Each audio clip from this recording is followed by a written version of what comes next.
Support for Knowledge Stream is provided in part by a generous gift from the Appold Family Charitable Trust.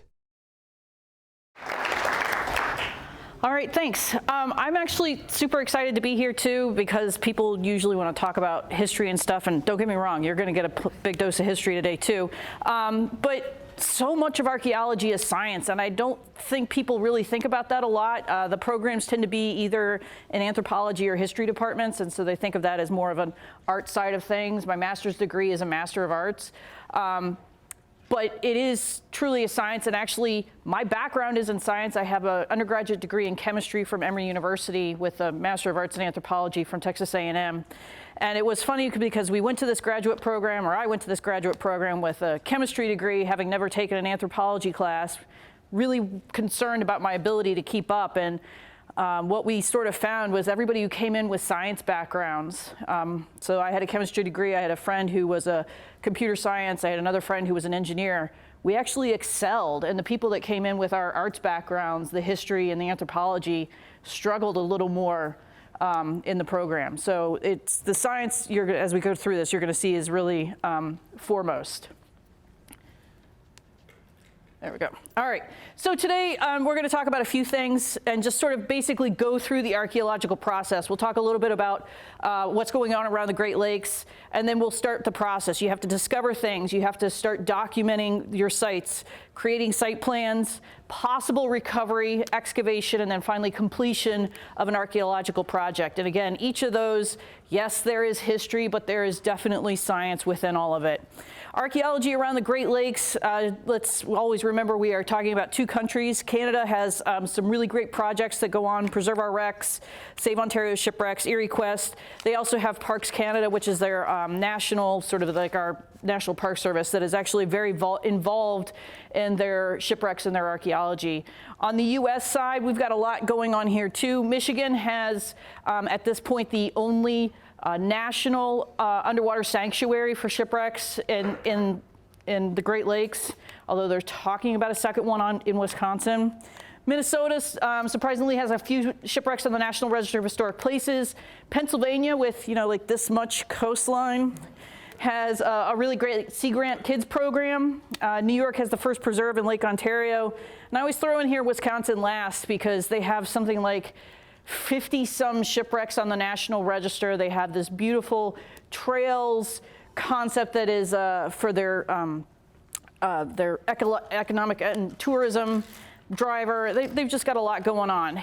Now here on Lake Erie and in Ohio, we're getting there. We last year put our very first shipwreck on the National Register of Historic Places, and so that was super exciting. Our Sea Grant program is working and has a small Trailways website that's based around shipwrecks. So we're kind of moving forward, but we're a little behind, but we're getting there.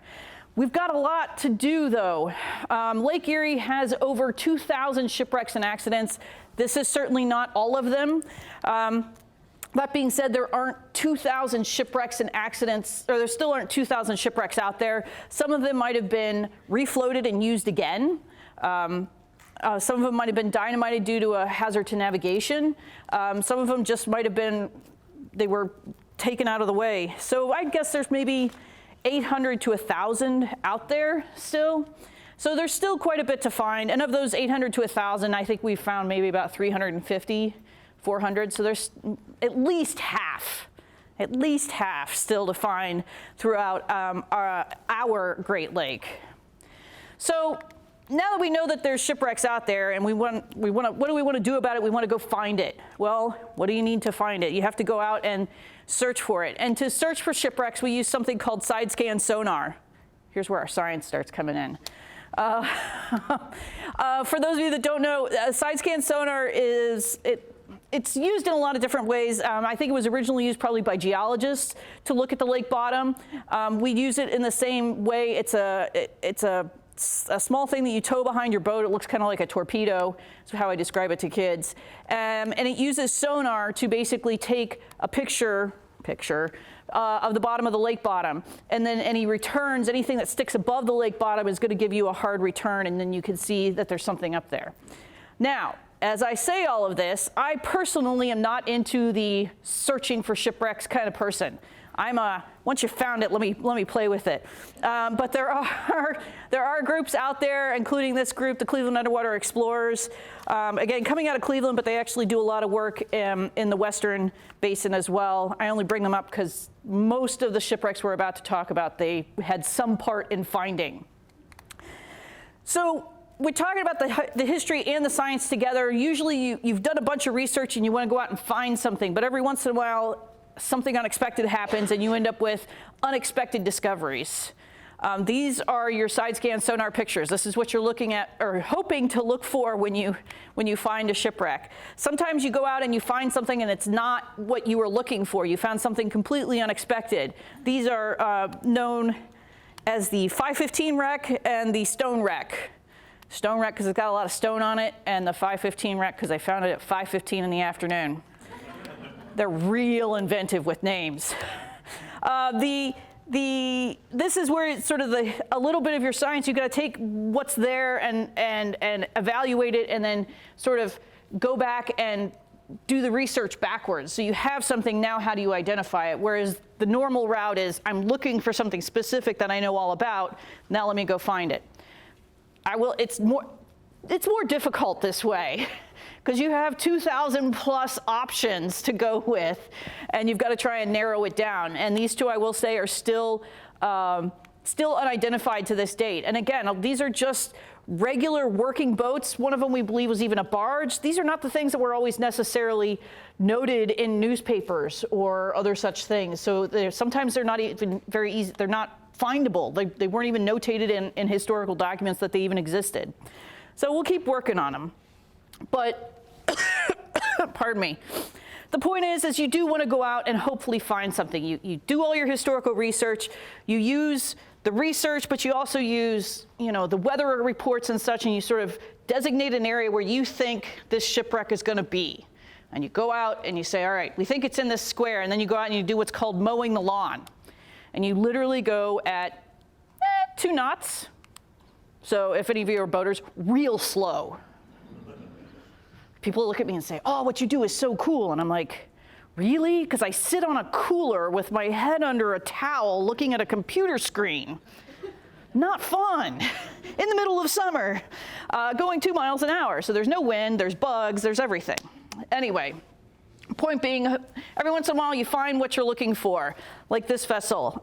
This is something Clue went out. They had done the research and they were looking for, and they mowed the lawn. They did their lanes and lanes of research and discovered what they were looking for, which was the Riverside. The Riverside was a 2-masted schooner built in 1880 in Oswego, New York. She was 137 feet long. She actually foundered in a gale in Lake Erie on October 13th, 1893, when she was headed from Kelly's Island towards Tonawanda, New York, carrying stone from the quarries out at Kelly's Island. All of her crew, who were Canadian, were lost in this shipwreck. Some of the reports said there were 6 crews, some of the others say 7. So they knew some of that basic stuff. They knew where she went down, and they went out and found her. So now, what's the next step in our process? And that's sort of this concept of initial recording. What's down there? Okay, we have this side scan sonar image, but okay, so what exactly is it? So you put a couple of divers in the water, and they do sort of this basic ship diagram, some basic measurements, some basic detailing. There's a multitude of reasons to do it this way. I think one of the important things that the guys from Clue do is create something like this and then talk about it. It is illegal in the state of Ohio, and honestly throughout most of the Great Lakes, to remove anything from a shipwreck without permission from the state. That being said, it doesn't mean it doesn't happen. And by doing this, they're creating, for lack of a better word, a baseline of what the site looks like when it was found. So if anything were to disappear, we have a basic inventory. We have a basic understanding of where things are if something gets moved. And so it's a form of protection as well for the shipwrecks. But these initial recordings, again, this is sort of a quick and dirty, 2, maybe 3 dives. We go down and take basic measurements and sort of detail some of the big features that we can find on there. Now, this is great in Lake Erie, especially in Ohio waters, where the central basin bottoms out at about 80 feet, easily done by scuba. But what do you do when you're in some of the other lakes and it's deeper? And when I say the other lakes, you know, Lake Superior goes up to 1,300 feet. A lot of places use then ROVs. This is a couple of guys out in Lake Ontario, which again, Lake Ontario is way deeper than you would think, over 800 feet. But so they can do some stuff, but they will start doing this sort of initial documentation, which is not just these drawings, but also photography as well. They will start with their initial documentation using these ROVs. Sorry. And so this is one of the examples that I like to use when you talk about ROVs. This is the HMS Ontario, which is a British shipwreck that sank in, oh my gosh, Revolutionary War. Where's my date? I feel like I'm an excellent archaeologist. Dates are things I can always look up. May 1780, kind of like a chemist. I can always look up the chemical number of something. I don't need to remember it. So May 1780, sank, it was built in May 1780 and sank on October 31st. So it was, on board was a full army unit, and it got hit by a terrible storm.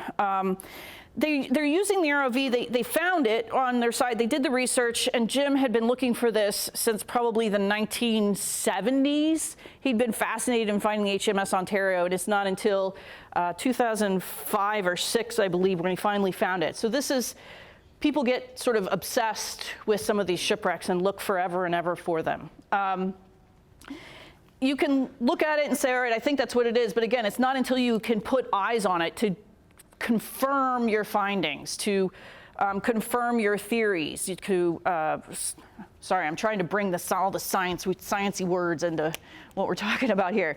But by using an ROV, they could certainly do that, even though this is at well over 500 feet deep. And the confirmation is made by, you know, this is one of the cannons that was on the front and the big scroll head, and just the style of the vessel is definitely not a 19th century boat. One of the cool things, these are the things that I find that are cool. As the ROV came around, they don't really have a really good picture of it, but they caught a glint of a reflection. There's actually still some glass in some of the captain's cabins panes back there. That's a whole nother side of science in terms of what's happening to that glass underwater, what's happening to the wood underwater, all of these kinds of things. The HMS Ontario is a fairly significant shipwreck. That being said, we actually know quite a bit about her, even though she's that deep, and we know that from historical documents, including her plans and lines drawings that were created by the boatsmiths in 1790. They got refiled with the British government, and the British government apparently never throws anything away because this is still there. And we even have a good idea as to how she was rigged. I would like to, again, just sort of trying to remember to bring in the science. This is all architecture and engineering, how you put a boat together, how it sails, how it moves, the size, the speed, the shape. That's all architecture and engineering, which again is all science. So we did a whole class in grad school about the shape of ships and how they moved and what it takes to make drawings like that. So anyway. And as we talk about extreme depths, I will mention, because everybody always asks, the other one where we would use something like this would be for the Edmund Fitzgerald, the famous Great Lakes freighter that sank in November 1975. This is one of those where archaeology and science can do a lot, but sometimes working at these extreme depths with vessels like this, sometimes you can't even find the answers, even no matter how hard you try. And I don't know if we're ever really going to find the true answer as to why the Fitzgerald sank. All right, so now we have discovered our shipwrecks, and we've done our initial recording, be it a quick drawing or be it via photographs. So our next sort of task along our formula here is to create a full-scale site plan. And it's a little bit like what we were talking about with that initial documentation, but this is taking it, you know, quite a bit further and really getting into detail as to what's there. Again, you start with a discovery and a side scan sonar. This is the Dundee. She's 214 feet long and 35 feet wide. She was built in West Bay City in 1893. She is a schooner barge that sailed on a regular basis and finally ended up sinking in the remnants of the Galveston hurricane as it came up through Galveston and killed 8,000 people, I believe. It comes up through the rest of the country, and actually, I feel like this line is a little too far north. It really comes right across Lake Erie and does some massive damage, sinking not only the Dundee that night, but the John Lyons as well. This storm that comes across Lake Erie also does major damage to 4 or 5 other ships. So everybody talks about the Galveston hurricane, but it's a storm that created havoc across half the country, not just, don't get me wrong, I'm not trying to belittle the losses in Galveston. They are and were enormous in 1900, but it's certainly creating problems for us as well. So anyway, the Dundee has actually been a known shipwreck since about sometime in the 1980s. It was found by sport divers and had been dived on a regular basis. That being said, it had never really been recorded and looked at on a scientific level. And so we went to go do that in 2006 and 2007. Now this vessel is 214 feet long. You can't really do that with 1 or 2 people, and especially not when you start talking about getting into detail and stuff like that. So my organization works with a group of volunteers called the Maritime Archaeological Survey Team. And that's just a group of divers that we teach how to do work underwater. I try not to use the word science and math with them. I used the word math and geometry once because that's what we're using underwater, and I had one lady just literally shut down. I don't do math. Okay, but it's triangles. No, I don't do math. All right.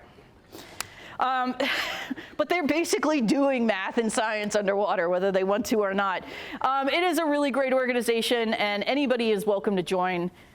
And if you have questions about it, see me after, because we're doing training soon. All right, there's my plug for it. So what we do is we go down and we lay a baseline down the center of the vessel, and we use trilateration, which again is a geometrical triangle-based measuring system.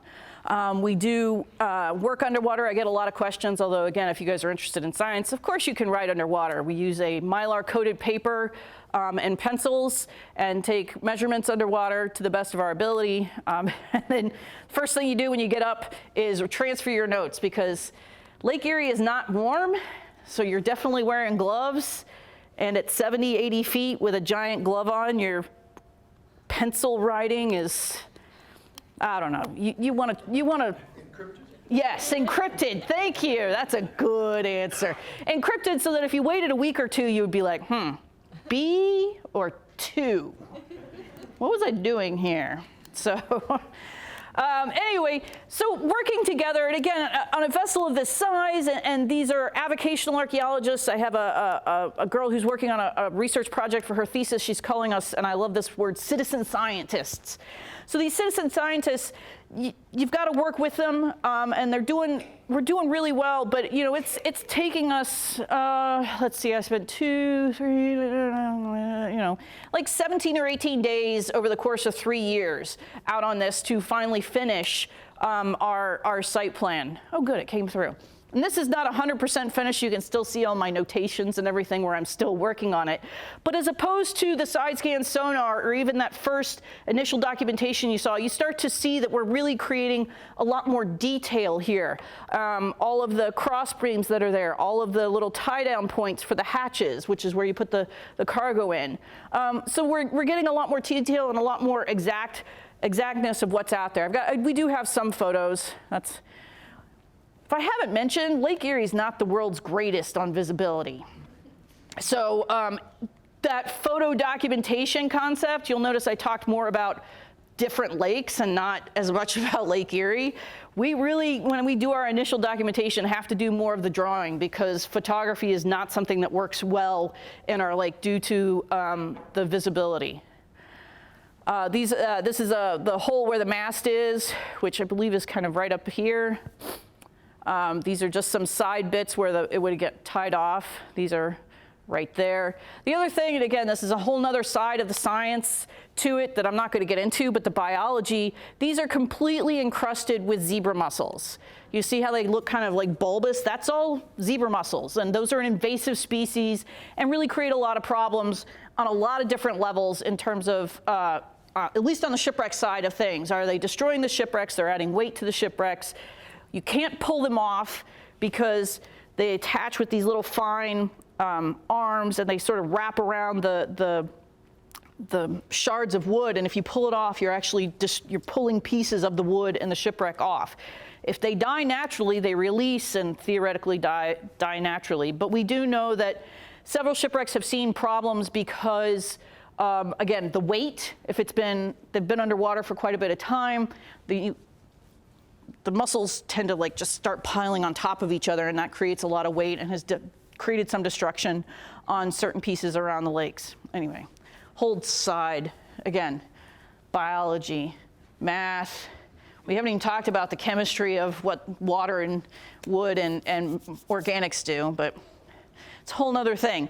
So using our stuff, we actually ended up answering a historical question that could be considered a misnomer in the popular works of books that people write about shipwrecks. For many, many, many years, people used this picture when they were writing about the Dundee that sank in Lake Erie. We went down and we did this, and with our exact and detailed measurements, I started looking at this picture going, something's not right. And that something is this giant bowsprit here. We could tell from the area in the bow area, what was going on there, that this vessel that we're looking at underwater did not have a bowsprit. And so because of that, after doing a bunch of research, we realized there actually isn't a picture of the Dundee that we're looking at. This is a vessel called the Dundee, but it's a schooner that was built in Canada in the 1870s.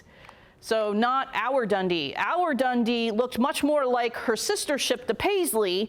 And again, I said it in the beginning, she was a barge. She would have been towed. She did not need a giant bowsprit. And when we got in there and did our investigation and did our measurements and everything, there is nothing in this bow area that could support a piece of wood that would levering out on its own. It certainly didn't have that. I had somebody try to argue with me that it had been removed. I'm going, okay, you can remove a bowsprit, but you're not going to remove the inner strengthening section of it because you're going to tear the ship apart. It's not there. So we're using the archaeology to also answer not just historical questions, but things that have been wrongly written about as well. All right, we're moving right along here quite quickly, aren't we?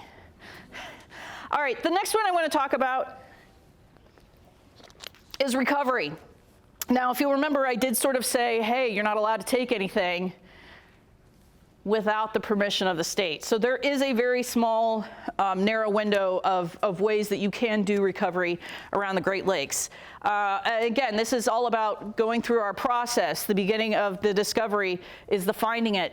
This is a vessel called the Cortland that the guys from the Cleveland Underwater Explorers found in 2005. The Cortland was a commercial sailing vessel that was built in 1867. And here she is kind of up close. Not a whole lot left. This is the bow area, a whole lot of nothing, and the stern area. The Cortland actually sank after a really fascinating collision at sea, or collision at lake, I guess is the best way to put it. She and another vessel called the Morning Star came together on a dark and stormy night. It wasn't stormy. It was one of those, there was just enough cloud cover that you really couldn't see anything. There was no ambient light. There's no starlight. There's no nothing.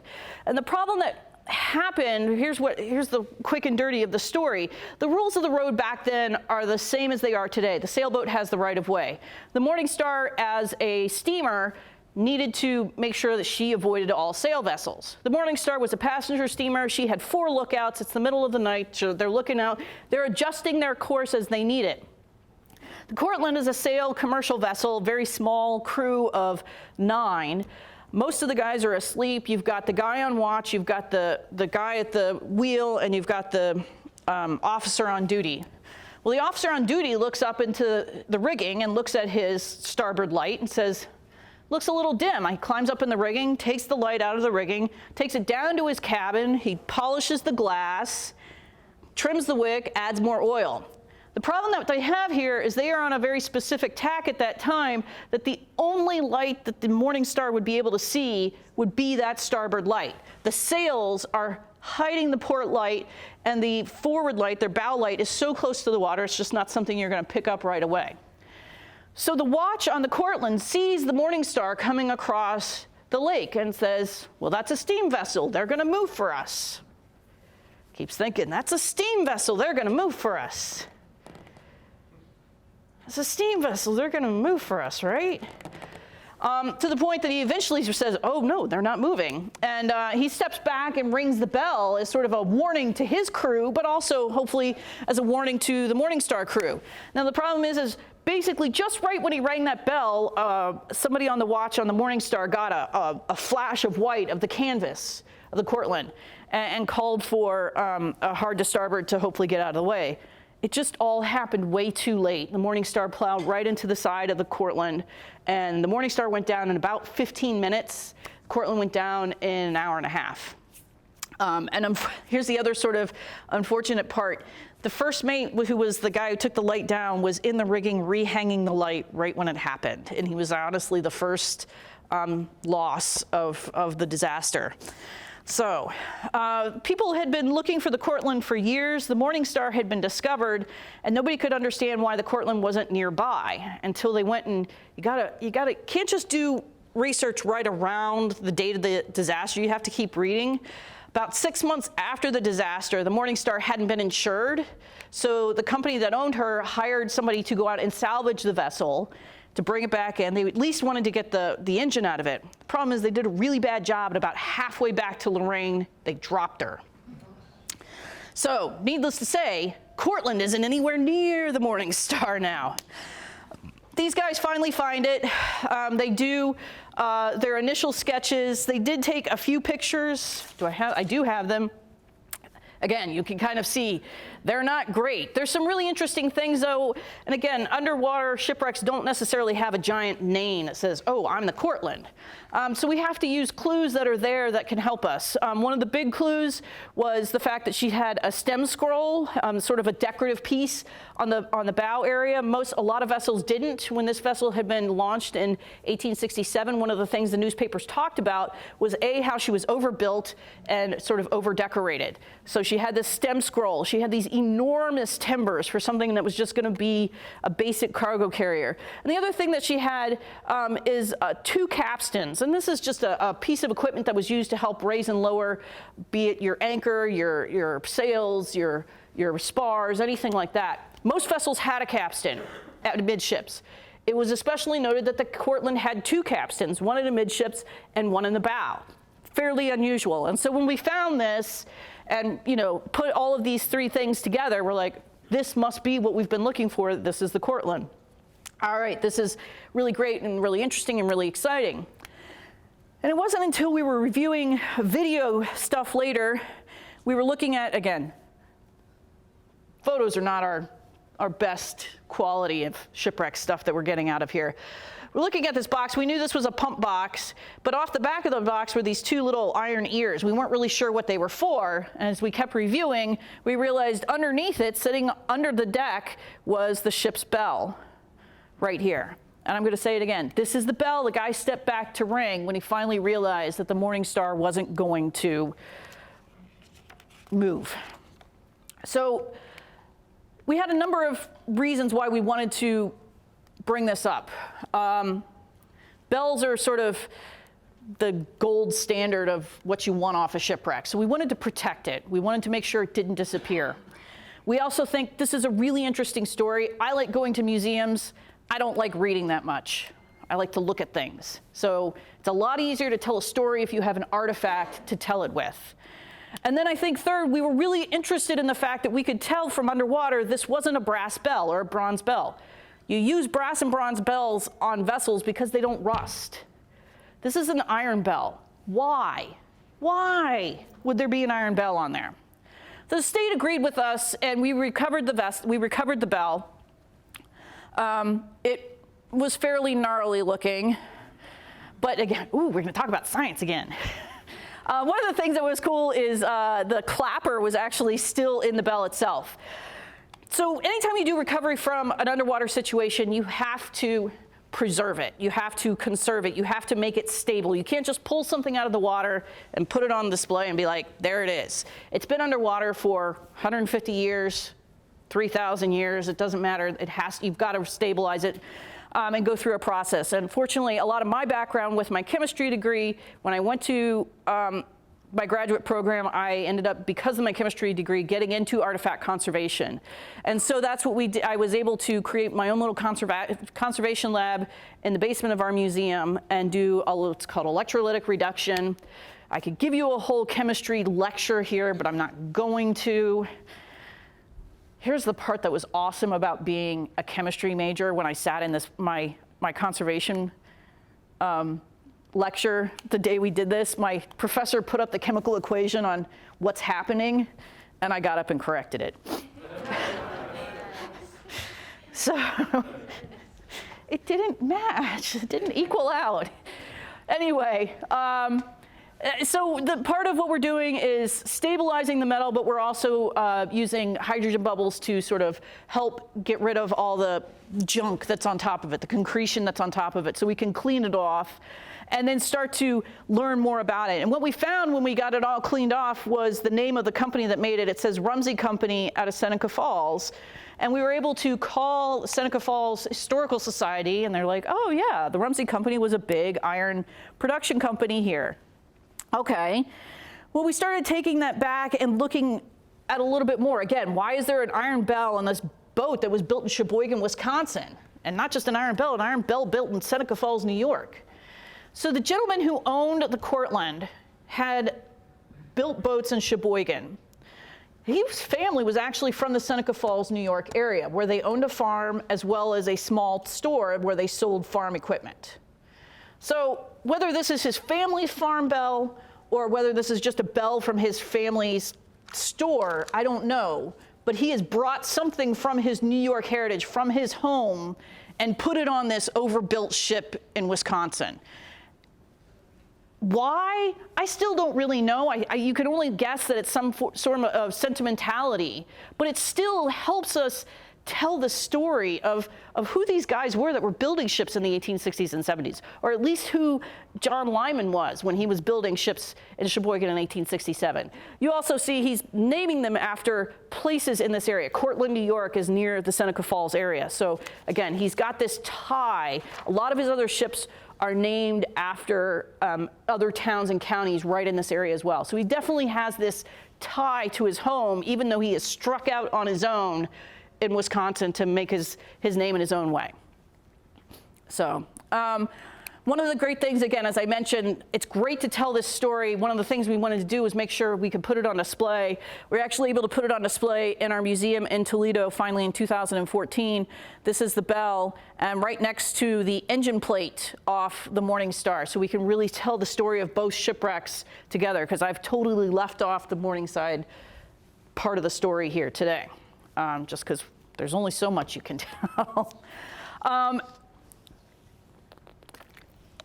Now that we've done recovery, sort of our final step, and again, when you find a shipwreck, I think you should be required to A, find it, and B, do your initial documentation.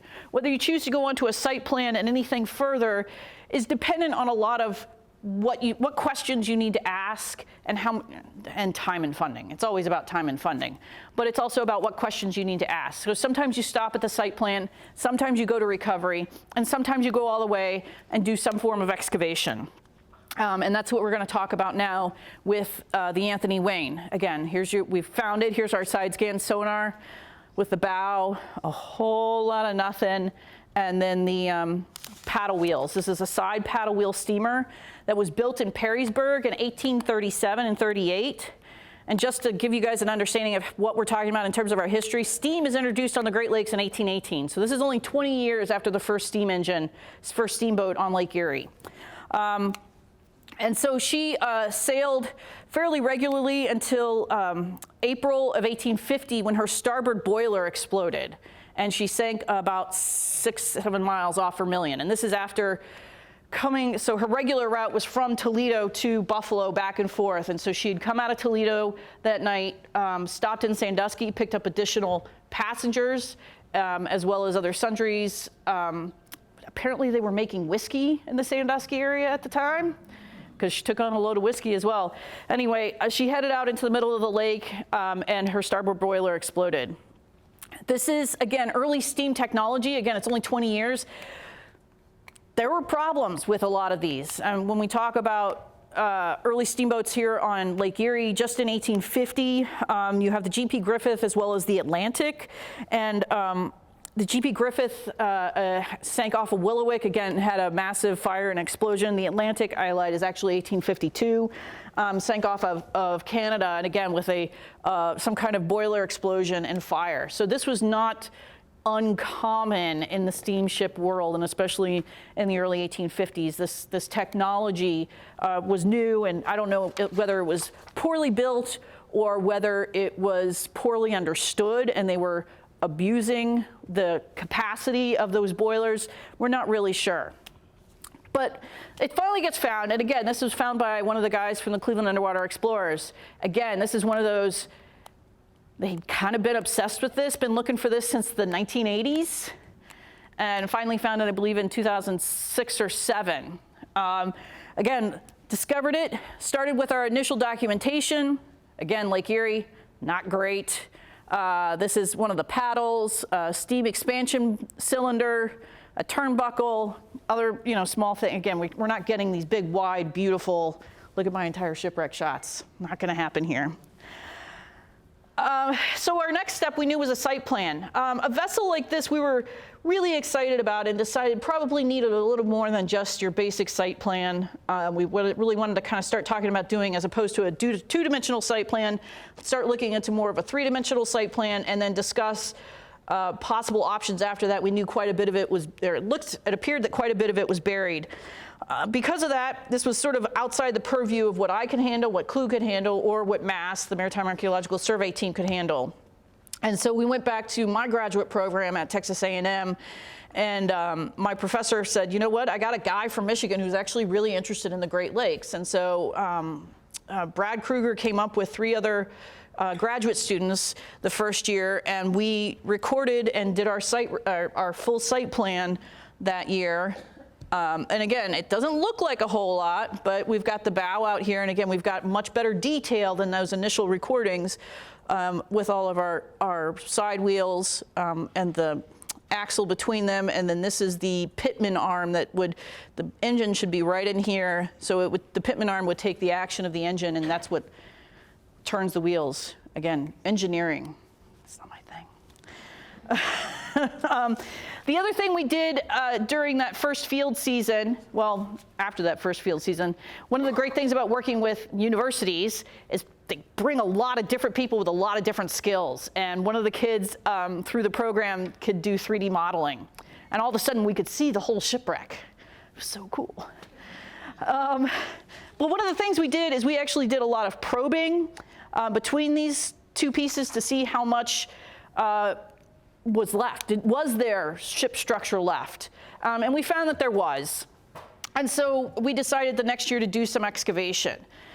Digging underwater is nothing like digging on land. If you've ever watched, PBS or Nature or History Channel specials, they're digging like a centimeter at a time and very careful. And we can't do that underwater. It just doesn't work that way. Again, the whole hydrology and sedimentology and all the other sciences that I don't know a ton about, but they're all there. We use basically the best thing. It's a dredge. It works like an underwater vacuum cleaner, and I'll just keep going sciencey. It's the Venturi effect. We have a pump at the top, which takes in water and then basically shoots it down, and then there's a Y here, and as the water moves towards out the exhaust, it creates suction here at the front end, and that's how we're able to excavate around. Our excavation, again, this is in 2009, I believe. We had a fairly good plan. We were going to dig down the side of the vessel, find a frame, which is sort of the rib of the vessel, dig across to the engine, and dig out the engine. Unfortunately, there was actually nothing here. We dug for like a week. We got a couple of beer cans and a giant branch. And so we decided we didn't want to waste time And we knew the engine was there, and so we sort of skipped this and we moved over to the engine, which was really what our main purpose was, and this is a whole nother half of the story that I won't get into. Basically, she had been rebuilt in 1848, and they'd put in this new kind of engine. Most engines on the Great Lakes were sort of a vertical steam engine where the piston went vertical. This was a horizontal steam engine, so the piston went horizontally. It was an engine you would see a lot in the western rivers because it actually distributed the weight further across the boat so you could have a shallower draft. Why they weren't used on the Great Lakes as much, I don't know, but they weren't. And so that's why we were really sort of interested in getting to the engine. Over the course of 3 or 4 weeks, we dug a hole that's probably 8 or 9 feet wide, 6, 7 feet deep, and about 10 feet long. Doesn't seem like a really big hole, but you have to remember when working at depth, we can work for about 40 minutes at a time. We can only carry so many air tanks with us. We only have 1 pump, but you have to have 2 divers in the water at every time. So basically, we're digging 4 times for 45 minutes a day. And every day we come back, our first dive is cleaning up everything that's slumped in overnight. And if we've taken a week off, well, not a week, but if you've taken a weekend off, there's a little more cleaning up to do. So digging underwater is not, it doesn't progress nearly as quickly as you would like it, and is much more time intensive than you would expect. So that's why it seems like we don't get a lot done, but we get done what we can. We did find the engine. I am not an engine person, please don't ask me about it, but there are definitely parts that we found. This, to me, is one of the more interesting pieces. This is an oil reservoir. It's actually not that big, it's about this big around. And the things that I like to point out here, there's, again, the chemistry and biology of what's going on here. This is made out of brass or bronze, and it was just this beautiful, gorgeous teal color underwater, again, from the rusting of it that happens underwater. On the biology side of it, this shipwreck is mostly buried, and you start to see what happens and how burying shipwrecks can actually help preserve them. This section, yes, was buried, but was closer to the top. You start to see that you can see the biofouling on the funnel for sure, but as you move down, the burial, the further deeper down, the more protected it has become, and that is just, and there's a lot less biofouling down in this area. So that burying, that protection has really helped preserve parts that are underneath the bottom layer. And that's kind of what we're looking for. So in the end, after we've done all this, what do we get out of all of it? Well, hopefully you can get some answers, whether it's a really good site plan like this. You could answer a question about, say, a bowsprit that maybe is or is not there, or something like this. This is the W.R. Hanna, which is off of Kelly's Island. And what you can see here, these are the remains of the shipwreck, but using knowledge, the remains of the shipwreck, and some historical documents, the archaeologist has basically been able to say, okay, based on this, this is about what the ship would have looked like. And here is a reconstruction of that ship based on those remains. So that's sort of the end result of what we're looking for. And then through that, like with all science, it doesn't mean anything unless you share it with the public, unless you publish it. We did some slates for diving. We do written reports, sometimes full written reports, sometimes they go into journals and stuff like that. And I certainly do a lot of public speaking to talk about what we're doing as well. So that's the quick and dirty. That's a really good day. That's a regular day. That's me in both of those. So it can be a lot of fun. So that's the quick and dirty. I kind of feel like since we started a little late, I went really fast through all of that. So does anybody have questions? Support for Knowledge Stream is provided in part by a generous gift from the Appold Family Charitable Trust.